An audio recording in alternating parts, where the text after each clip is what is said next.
Y que hay un mundo nuevo, no tenemos ninguna duda. Y que estamos en un momento de transformaciones enormes, tampoco. Se lo digo porque están pasando cosas que a veces perdemos la perspectiva porque lo cotidiano nos agobia. Y si hablamos del Medio Oriente, no se puede imaginar. Hoy por la mañana hemos publicado en nuestro portal, y usted lo va a poder encontrar ahí, un material donde el príncipe heredero de Arabia Saudita, ni más ni menos, Mohammed bin Salman, habla de una reforma tan profunda del Islam y habla de la interpretación de los hadíes, y que son los dichos del profeta, y la deformación que se puede hacer de justamente esta religión. Habla en términos de llevarla a una realidad del progreso. Le digo que hay una transformación que ni siquiera podemos entender hasta dónde puede llegar. Y esto tiene también connotaciones políticas, incluso en el vínculo con Israel, con Occidente y tanto más. Alguien que hace mucho viene trabajando para que esto sea así y para que, bueno, se pueda producir finalmente este acuerdo entre Israel y Arabia Saudita. ¿Cómo lo presento? Diciendo que es candidato al Premio Nobel de la Paz, que el Papa Francisco lo denominó Ángel de la Paz, porque es además alguien muy cercano a él, que ha entrevistado a las figuras más importantes del Medio Oriente, incluyendo a demasiados terroristas, pero sobre todo yo diría, en lo personal, un enorme amigo. Querido Enrique Zimmerman, gracias por estar con nosotros. Querido Miki, es un placer estar con vosotros como siempre. Enrique, hoy a la mañana te compartía esto que a la madrugada encontré y que es de hace un par de días, justamente en esta cumbre de la Liga Árabe. La verdad, la contundencia de las expresiones de Mohammed bin Salman son una revolución interna dentro del Islam. ¿Qué es lo que Ujú. puedes decirnos al respecto? Mira, Miki, esto es un proceso que empezó hace tiempo. Empezó cuando él fue nombrado en el 2015, si no me equivoco, por su padre, que anteriormente había sido el gobernador de Riad. Pasó a ser el rey después de la muerte de Abdallah, el rey Abdallah, y él nombró a su hijo, que era su asesor, el hombre más cercano a él, Mohammed bin Salman, MBS.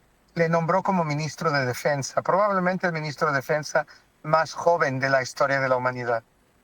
Y él lo nombró porque era un tipo muy especial y porque además otros líderes de Oriente Medio, entre ellos Mohammed bin Zayed, se lo recomendaron que lo hiciera. Por primera vez, en vez de pasar de hermano a hermano el poder, o sea, que el rey tenga 70, 80 años cada vez, saltarse y varias generaciones y llegar a los más jóvenes. Piensa que en Arabia Saudita hoy por hoy, y esa es la clave de todo, 70% de la población tiene menos de 30 años. O sea, es una población muy joven. Y Mohammed bin Salman está apoyado por ese lobby. Lo primero que él hizo como ministro de Defensa, más tarde, como yo le llamaría una especie de primer ministro de facto, fue anular la guardia de la moral que podía detener a cualquier persona en la calle, una mujer que se le viera un poquito el pelo, como ocurre hasta hoy en Irán. Y él empezó a hacer una limpieza de todos los sectores yihadistas que había tradicionalmente. Les llaman los wahhabis, que vienen del wahhabismo. No estamos ahora, no vamos a entrar en más detalles, pero la gente más radical islamista simplemente desapareció de la calle. Y de alguna forma él luego hizo todo tipo de operaciones para intentar neutralizar a esta oposición más integrista, más radicalizada que existía tradicionalmente en Arabia Saudita. Y debo decir que ha hecho una limpieza muy grande, incluso también a nivel económico. A veces se le fue la mano como ocurrió con Khashoggi, el periodista, que era un hermano musulmán, pero que dicen que hábitos antiguos tardan mucho en morir. Y ahí fue lo que le ocurrió y le interrogaron a él como a muchos otros porque era próximo al islamismo de alguna forma y todo esto cambió. Lo que hace Arabia Saudita, lo que hace Emiratos Árabes Unidos, los dos países quizás más destacados del Golfo Pérsico, estos 6 países del llamado GCC, es el Consejo del Golfo, lo que ellos hacen es intentar proponer al mundo y a los 2.000 millones de musulmanes otro tipo de Islam. Un Islam más que pueda aceptar al otro, que intente acercarse a los demás, que no sea a favor de la muerte, que santifique la muerte, sino que santifique la vida. Un Islam mucho más cercano al resto de la humanidad. No es fácil. Yo sé que lo están haciendo, yo sé que están luchando, pero sabemos que hay un porcentaje, incluso dentro de la propia Arabia Saudita, pero también, como sabemos bien, en otros lugares de esta región, hablamos mucho de Gaza, hay sectores integristas que están de alguna manera poniendo en peligro el mañana de todos estos lugares. Arabia Saudita intenta a través de esto cambiar. Yo puedo decirte que lo que más me impresionó fue un encuentro con el imán de la Meca, el lugar más sagrado del mundo islámico. Y el imán de la Meca, Mohammed al-Isa, es un hombre que decidió crear hace años ya una delegación de 30 religiosos, imanes de todo Oriente Medio, irse ni más ni menos que a Auschwitz. Y estar en Auschwitz y hacer una ceremonia recordando a las víctimas del Holocausto. Esas son cosas que realmente hace unos años serían impensables y que son parte de este intento de cambio, incluso cambiar los programas escolares en Arabia Saudita, donde se enseña ahora sobre el Holocausto, se enseña sobre la historia judía, sobre la creación del Estado de Israel. Realmente están intentando apostar por un cambio. Si van a ser bien sucedidos o no, tendrá una gran repercusión sobre nuestras vidas aquí en Israel y también en el mundo judío. ¿Qué significa Arabia Saudita, Enrique, en el contexto del Medio Oriente? El líder del mundo islámico, de estos 2.000 millones, porque son la custodia de los 2 lugares más sagrados del mundo islámico, que son Meca y Medina, donde empieza el Islam hace 1.300 años. Y por eso, cualquier decisión que tome Arabia Saudita, y si realmente Israel es parte de lo que el príncipe llama la visión 2030, y lo es parte de un puzzle que reúne Israel, es parte de algo que ellos quieren acercarse a Estados Unidos y tienen muy buena relación con la administración Trump. Si esto ocurre, esto va a abrir las puertas a Israel hacia otros países árabes y hacia otros países musulmanes. Lo que no quiere decir que los enemigos de Israel, que quieren destruir a Israel, que quieren que se acabe todo esto que lleva 77 años existiendo porque creen que no tiene derecho a existir, porque quieren aquí un Estado islámico que se rija según la Sharia del siglo VII, la ley islámica, no van a desaparecer, van a estar. Pero Arabia Saudita es hoy probablemente la principal amenaza para ellos. Y debo decirte algo más. El 7 de octubre, del que hablamos tanto, no siempre decimos que lo que impulsó el 7 de octubre en el año 2023 realmente fue el acercamiento sin precedentes de Israel hacia Arabia Saudita, el hecho de que el 7 de septiembre, un mes antes, la primera delegación israelí de la historia estuviese de forma totalmente pública, y yo estaba allí, dirigido por la doctora Nirit Ofir, una mujer además, que habló en un congreso de Arabia Saudita oficial, y trajo 12 personas de alto nivel de este país. Y bueno, eso fue una señal muy profunda para los iraníes y para su brazo Hamas, que decidieron acelerar el 7 de octubre. Pero además, como si fuera poco, en la fiesta de Sukkot llega allí un ministro israelí, Shlomo Kari, y otro ministro también, Chaim Katz, que vienen a un congreso, uno de turismo y el otro de algo relacionado con correos, con las comunicaciones. Por la primera vez, dos ministros, días después de nuestra delegación, aterrizan en Riad. Todo esto fueron señales muy, muy bien interpretadas por Irán, que entendió que a la vuelta de la esquina estaba la normalización entre Israel y Arabia Saudita y entendió que eso es un semáforo verde para otros países como Indonesia, quizás como Pakistán, como Malasia, que estaban a punto en ese momento de hacer un acercamiento a Israel. Yo recomiendo enormemente, y ya volvemos a las preguntas con Enrique Zimmerman, escuchar lo que hace 2 días dijo Mohammed bin Salman en este ámbito de la Liga Árabe. De verdad, no solo el coraje para aquellos que entienden lo que es el Medio Oriente, sino lo que está proponiendo y la verdad la visión es absolutamente fantástica si esto realmente llega a cobrar peso en términos... Dijo, entre otras cosas, que no está dispuesto, hablaste de los 70% de la población de 30 años, menor de 30 años, dijo, no estamos dispuestos a esperar otros 30 años para tener la paz y para poder vivir sin esa cultura de la muerte, además de todo lo que dijo. De verdad, es enorme lo que está intentando producir y también ese acercamiento con Israel, que tiene mucho que ver también con los intereses de Arabia Saudita con Estados Unidos. Y ahora vamos al que está manejando los botones de una manera realmente, bueno, no sorprende, pero parece que finalmente Donald Trump ha decidido manejar todos los botones del mundo y entre otros Medio Oriente. Ayer le dio un ultimátum a Hamas que pocas veces se escuchó, ¿no?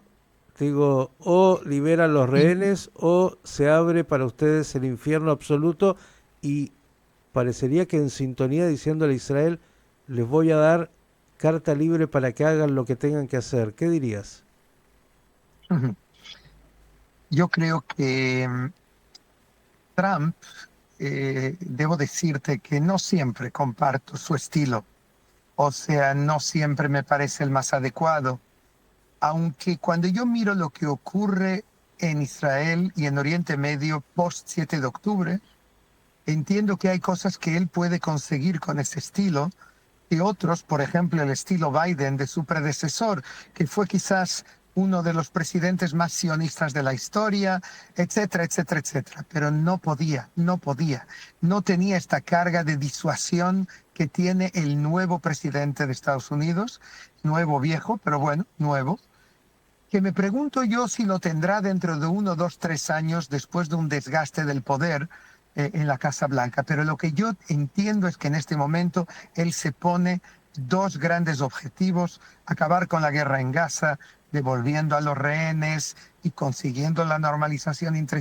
Israel y Arabia Saudita, y acabar la guerra en Ucrania también, haciendo lo que haga falta. Y es muy interesante lo que él está haciendo. Yo tengo una lectura un poco particular de lo que él hizo a Zelensky el otro día. Si quieres, hablamos de esto. Pero volviendo al tema Trump, si alguien puede conseguir la continuación de los acuerdos de Abraham, la normalización entre Israel y Arabia Saudita, yo diría aportar un grano de arena al proceso futuro entre israelíes y palestinos, ese es el presidente Trump y el equipo que le rodea.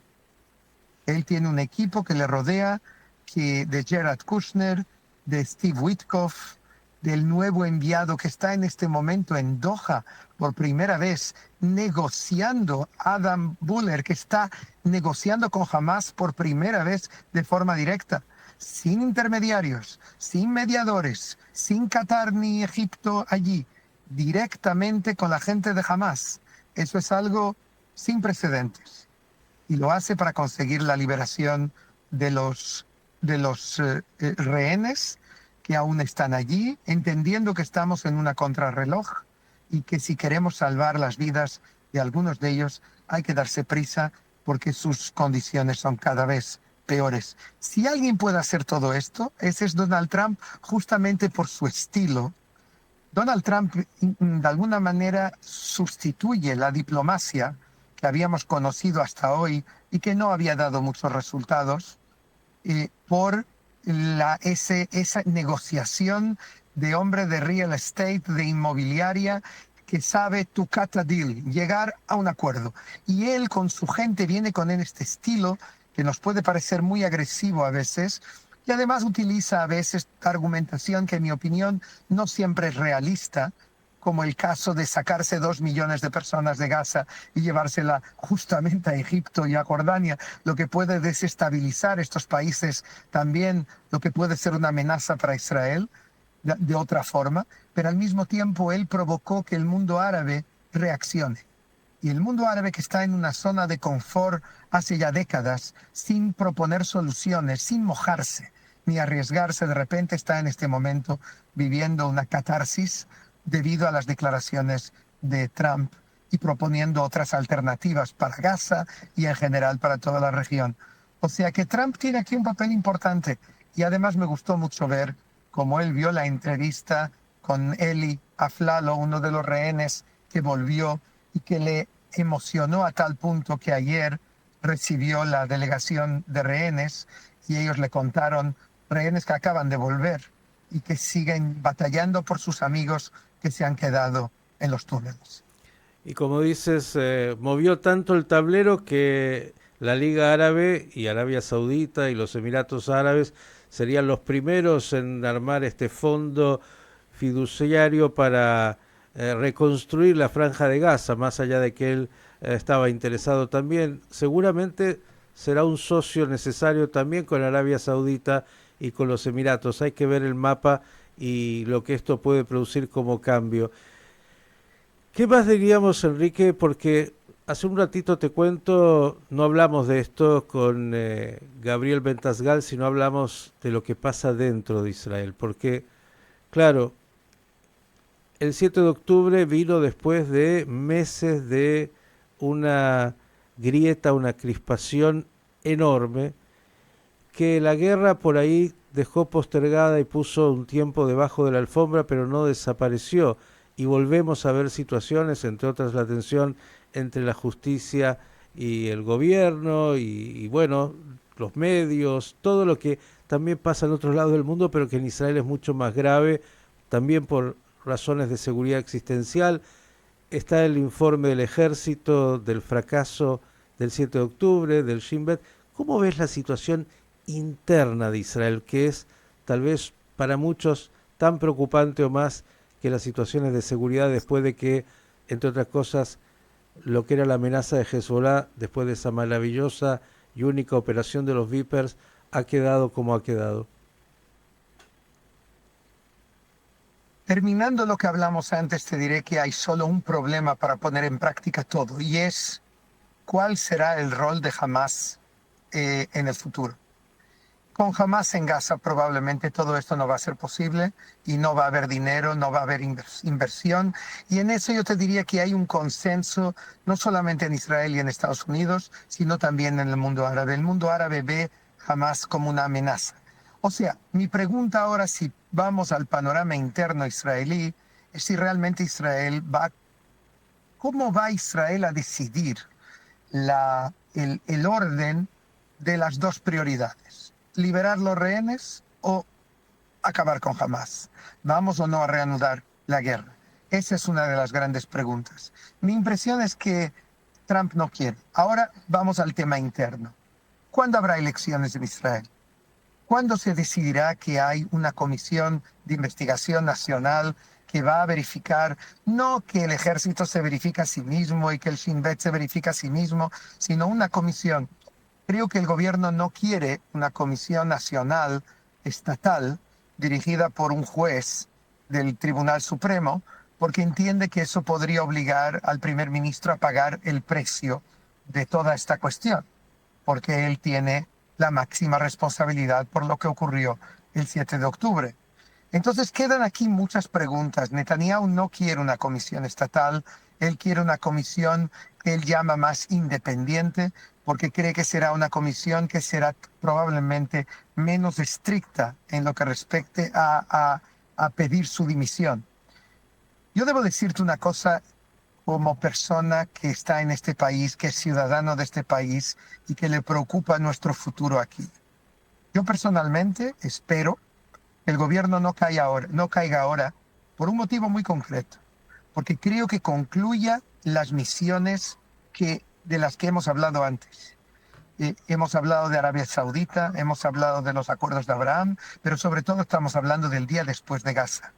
Y para eso no nos podemos permitir que Israel, una vez más, se meta ahora ya en una aventura electoral que no sabemos cómo va a acabar. Yo creo que hay que aprovechar este momento, hay que aprovechar lo que se llama el momentum, el empujón de Trump que tenemos en este momento, en su primera época en la Casa Blanca, que dedica tanto esfuerzo a la región. Trump puede ser caprichoso y en cuestión de medio año, si no pasa nada, puede estar dedicado a otros temas como a China o como a Rusia o quién sabe el qué. Hay que aprovechar este momento, hay que intentar estabilizar la situación. Netanyahu tiene que recibir una red de seguridad de la oposición porque se trata de algo de interés nacional. Y mi gran sueño, si lo puedo compartir en público, tú lo conoces, Miki, es que después de las próximas elecciones se cree un gobierno de unidad nacional porque hace falta reconstruir el país. Y ese gobierno no tiene que tener extremistas, pero tiene que tener la derecha, el centro y la izquierda para juntos hacer esta enorme misión de reconstruir el norte, reconstruir el sur del país, pero sobre todo reconstruir nuestro ADN. De alguna forma, nuestra forma del pegamento entre todos, el explicar a la población que nuestros intereses comunes superan las diferencias legítimas que existen entre distintos grupos y distintas tribus de Israel. Y eso, sobre todo ahora, cuando estamos 16 meses después del 7 de octubre, es más vital que nunca.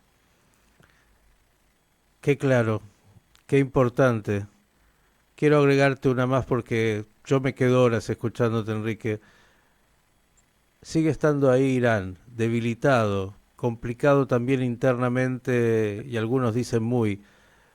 ¿Qué te parece que puede pasar cuando, entre otras cosas, en esta mesa de billar, porque el mundo es eso, se mueven, uno golpea una bola y mueve a otras y todas están de alguna manera interrelacionadas?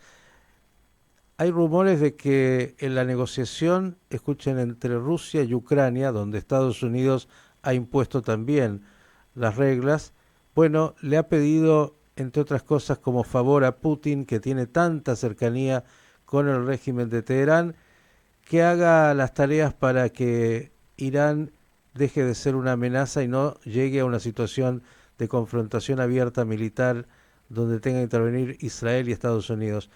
¿Cómo ves a Irán y esta posibilidad en este juego tan complejo?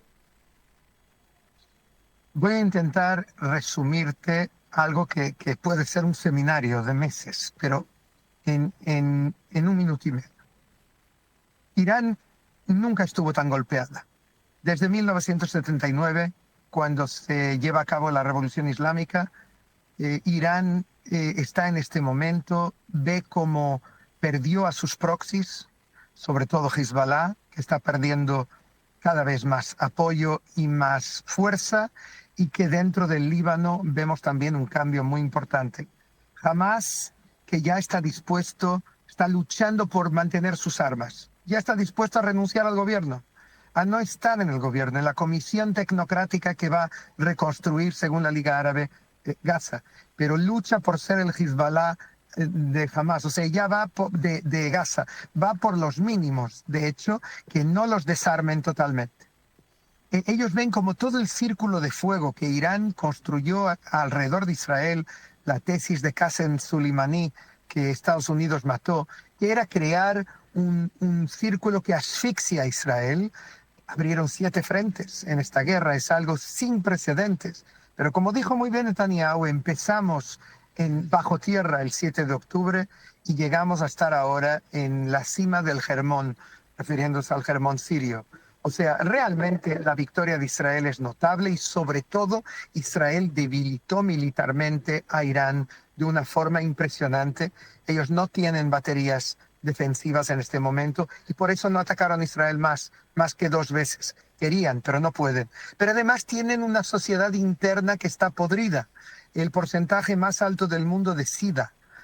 Tienen uno de los porcentajes más altos del mundo de drogadictos. Reciben drogas de Afganistán que antes de ir a Europa pasan por Irán por precios muy bajos y hay muchos drogados, mucha gente que está muriendo a raíz de la droga, hombres y mujeres, millones de personas drogadictos en Irán. Todo esto hace que Irán esté muy debilitado. Al mismo tiempo, estamos en una época en la que vemos una reanudación de la Guerra Fría entre el grupo de Estados Unidos, que incluye a los países occidentales y a algunos países árabes y a Israel, y el grupo de China, que incluye a Rusia, incluye a Irán, a Corea del Norte, algunos países de América Latina y de África. Lo que está haciendo Trump es intentando sacarse de allí a Rusia y debilitar el grupo de China. Y por eso le ha pegado el palo que le pegó a Zelensky, a quien le dio 118 mil millones de dólares Estados Unidos para esta guerra. Pero él entiende que si él logra debilitar el eje de China, sacando a Rusia hacia Estados Unidos, esto puede ser un gol muy grande frente a China y reforzar el grupo de Estados Unidos. Hay un tercer grupo que es el del sur pobre con la India, que aún no decidió lo que quiere ser cuando sea grande, pero eso es irrelevante. Esto es el tema por eso él va a Putin y le pide que negocie con Irán, porque él entiende, él quiere dar un protagonismo a Putin de forma a acercarle a él a Estados Unidos y que él gane algo de todo esto. Y esto es lo que estamos viendo en este momento. Este es el macro juego, el mega juego que hace en este momento Trump, que sueña con conseguir el premio Nobel de la Paz que él ya debería haber recibido con los acuerdos de Abraham y que vio como Obama lo recibió y eso le provocó una úlcera además. Él sin conseguir absolutamente nada. Él creo que si él logra parte de estos objetivos en el frente de Ucrania, en el frente de Gaza y sobre todo en el frente saudí y acuerdos de Abraham, él puede recibir el premio Nobel y puede contribuir a conseguir tranquilizar un poco esta región del mundo en Oriente Medio.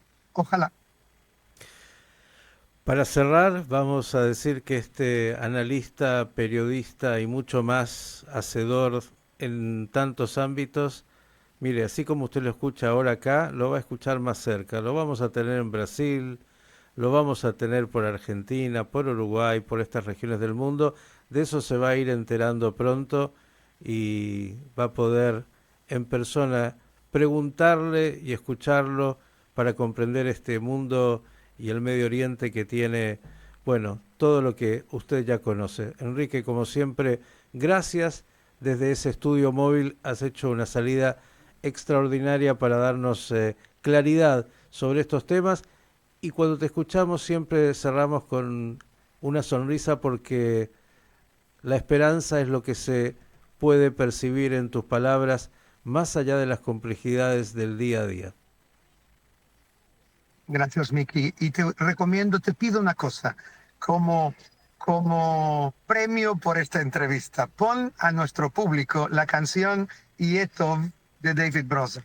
Yo creo que eso resume un poco lo que es nuestra esperanza y las buenas noticias que esperamos que tengamos en los próximos años. Yetov, sin duda, aquí la tenemos, ya la compartimos. David es además un gran amigo y que siempre nos sigue alentando a poder pensar que va a estar bien y es la manera de vivir. Abrazo enorme, Enrique, gracias. Hasta pronto, chao. Enrique Zimmerman, Yetov.